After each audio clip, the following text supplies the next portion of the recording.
Hi friends, welcome back. This is your role. சரி வாங்க வீடியோக்குள்ளே போவோம். நம்ம ராஜேஸ்வரி கம்பின்றாங்க. என்னடா சொல்கிறேன்னு கேட்குறீங்களா? ஆமாங்க, 1 2 அப்படின்னு சொல்லி எண்ணிட்டு இருக்காங்க. என்ன நடந்துச்சு? ராஜேஸ்வரி ஜெயிலுக்கு போகிறதுக்கு முக்கியமான காரணம் என்ன? அவங்க எப்படி உள்ளே போனாங்க? எல்லாரையும் போட்டு தள்ளுறது தான் ராஜேஸ்வரியோட வேலை. ஆனால் ராஜேஸ்வரியை ஒருத்தங்க போட்டு தள்ளியிருக்காங்கன்னா அவங்க யாராக இருக்கும் அப்படின்னு கேட்குறீங்க. நம்மளோட புது ராஜேஸ்வரி. என்னடா சொல்கிற, புதுசாவா? அப்படி யாரான்னு கேட்குறீங்களா? அதை பற்றி தான் இப்போ பார்க்க போகிறோம். வாங்க வீடியோக்குள்ளே போவோம். ஆமாங்க, ராஜேஸ்வரி சும்மா இருக்காளேன்னு சொல்லிட்டு உசுப்பேற்றி விட்டு ராஜேஸ்வரியை ரணகலமாக உடம்பு அப்படி உடச்சி தூக்கி போடுற மாதிரி சீன்லாம் நடக்குதுங்க. அப்படி ஒரு சீன் தான் இப்போ நடந்துட்டு இருக்கு. என்ன நடக்குது அப்படின்னு கேட்குறீங்களா? அதை பற்றி தான் பேசலாம் வாங்க. நம்ம ராஜேஸ்வரி நேராக கிளம்பி போகிறாங்க ஒசூருக்கு. அது யாராலும் பார்த்தீங்கன்னா நம்ம ரஞ்சிதா தாங்க வேணும்னே ராஜேஸ்வரியை கிளம்பி ஒசூருக்கு போக வைக்கிறாங்க. நம்ம விஜய், அதுக்கப்புறம் நம்மளோட மல்லி, இவங்க 2 பேரோட ஹனிமூனுக்கு எடுக்கிறதுக்காக. ஆனால் ராஜேஸ்வரிக்கு தெரியாத ஒரு விஷயம் என்னென்னா, அங்கே நம்ம ராஜேஸ்வரியை போக வச்சதே நம்ம ரஞ்சிதா தான். ராஜேஸ்வரிக்கு வெட்டு வைக்கிறதுக்காக தான். ஆமாங்க, ராஜேஸ்வரி வண்டிக்குள்ளே கஞ்சாவை வச்சு அனுப்பிச்சிட்டு இருக்காங்க. நான் வரல, நீங்களே போயிட்டு வாங்க அப்படின்னு சொல்லிட்டு நம்மளோட ரஞ்சிதா பண்ணிடுறாங்க. ஸோ அதனால் அவங்களும் கிளம்பி போகிறாங்க. ஆனால் அங்கே போனதுக்கு அப்புறம் தாங்க தெரியுது ராஜேஸ்வரி எப்பேற்பட்ட கேடு கெட்ட இதில் மாட்டியிருக்கான்னு சொல்லிட்டு. ஏன்னா ரஞ்சிதாவோட பிளான் என்னென்னா, என்னோட அப்பான்னு கூட பார்க்காம அவரை கொல்ல பத்தலை, நீ நான் சும்மா விடுவேனா?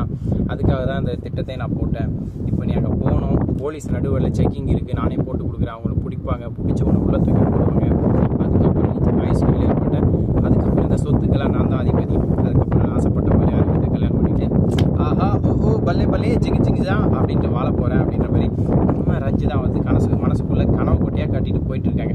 இப்படியெல்லாம் ஒரு பக்கம் இருக்க, இன்னொரு பக்கம் யாரும் எதிர்பார்க்க ட்விஸ்ட் நடக்குதுங்க. ஆமாங்க, நம்ம ராஜேஸ்வரி யாருன்னு நினச்சிட்டான்னு தெரியல நம்ம ரஞ்சிதா. ஸோ அவளை போய் இப்படி மாட்ட விடலான்னு நினச்சி கடைசியில் ராஜேஸ்வரி மாட்ட விட்டான். ஆனால் இதுக்கப்புறம் ராஜி சும்மா இருப்பாங்க? வண்டியில் போலீஸ் எல்லாம் பிடிச்சி தூக்கி உள்ளே போட்டாங்க. அதனால் தப்பிச்சிருவாங்க, அங்கேருந்து உள்ளெல்லாம் இருக்க வாய்ப்பே இல்லை. ஸோ அவங்க எப்படி தப்பிக்க போகிறாங்க, போலீஸ்கிட்டேருந்து எஸ்ஐ எப்படி வெளியே வர போகிறாங்க அப்படின்ற அந்த ஒரு மோசமான விஷயங்களை அடுத்த வீடியோவில் பார்க்கலாம். அதுக்கு முன்னாடி இன்னொரு விஷயங்க, நம்ம ராஜேஸ்வரி ஒரு ஆளை செட் பண்ணியிருக்காங்க. எதுக்கான்னு பார்த்தீங்கன்னா, நம்ம விஜய் மல்லி இவங்க 2 பேரையும் போட்டு தள்ளுறதுக்கு. யார் அது, எப்போ போட்டு தள்ள போகிறாங்க அப்படின்ற ஒவ்வொரு விறுவிறுப்பான விஷயங்களை பற்றி தான் பேச போகிறோம், பார்க்க போகிறோம். வாங்க வீடியோக்குள்ளே போகலாம். ஆமாங்க, அதே அந்த ஐடி கார்டை வச்சு விளையாடிட்டு இருக்குன்னு கேட்குறீங்களா? அது ஒரு பெரிய கதைங்க. வேலைன்னு சொல்லிட்டு இப்படி கூப்பிட்டு வந்து குடும்பம் பத்துறாங்க பார்த்தீங்களா? ஐடி கார்டு வேலை செய்யணுமா? ஸோ அதனால் செஞ்சிட்ருக்கோம். அவங்கள சொல்லி குத்தலைங்க, வாங்குகிற சம்பளத்துக்கு ஏதாவது செஞ்சு தான் ஆகணும். ஸோ அதனால் வேலை செஞ்சிட்ருக்கோம். இன்னைக்கு இங்கே சன்னு ரொம்ப ஹெவியாக ஹாட்டாக இருக்குது. ஏன்டா வளரன்னு கேட்குறீங்களா? வீடியோ பேசலான்னு தாங்க ஆசைப்பட்டு ஸ்டார்ட் பண்ணேன். வேறு ஒருத்தங்க வந்து கூப்பிட்டுருக்காங்க, கால் பண்ணிட்டாங்க.